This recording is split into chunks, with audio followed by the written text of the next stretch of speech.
মাননীয় স্পিকার, জুলাই গণ অভ্যুত্থানের শুরু থেকে আমার দল ইসলামী আন্দোলন বাংলাদেশ বা আমার নেতা পীর সাহেব চরমনাই সহ আমরা মাঠে লড়াই করেছি।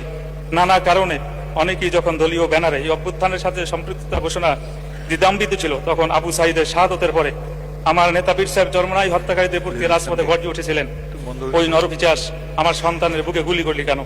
4 আগস্ট থমথমে পরিবেশের মধ্যে জীবনের ঝুঁকি নিয়ে মুফতি সৈয়দ মোহাম্মদ ফয়জুল করিম শাহেখের চেয়ারম্যানের নেতৃত্বে আমরা রাজপথে ছিলাম এবং শাহবাগে অবস্থান করেছিলাম।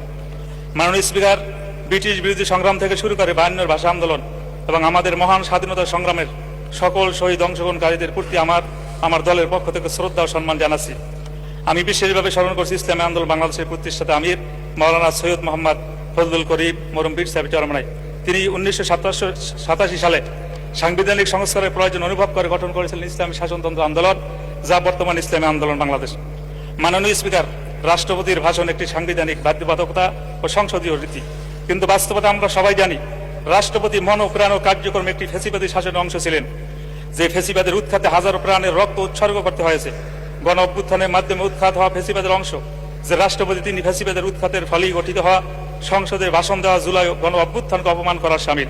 তিনি যখন ভাষণ দিয়েছেন তখন আমরা ওয়াকআউট করেছিলাম। আজকে রাষ্ট্রপতির ভাষণের উপর আলোচনা শুরুতে আমি সংসদে তার ভাষণ দেওয়ার বিষয়ে প্রতিবাদ জানাচ্ছি।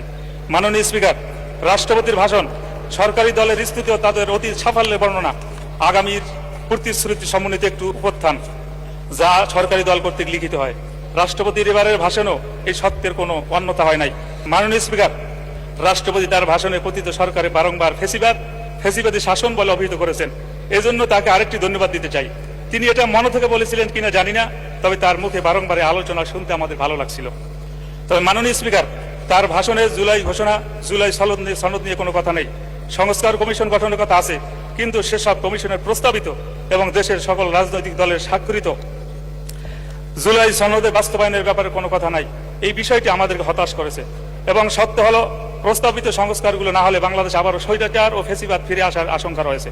তাই দেশের স্বার্থে জুলাই সনদের সংস্কারগুলো সম্পন্ন করতেই হবে। একই সাথে সংস্কার প্রস্তাব গণভোটের মাধ্যমে জনগণের রায় পরিণত হয়েছে।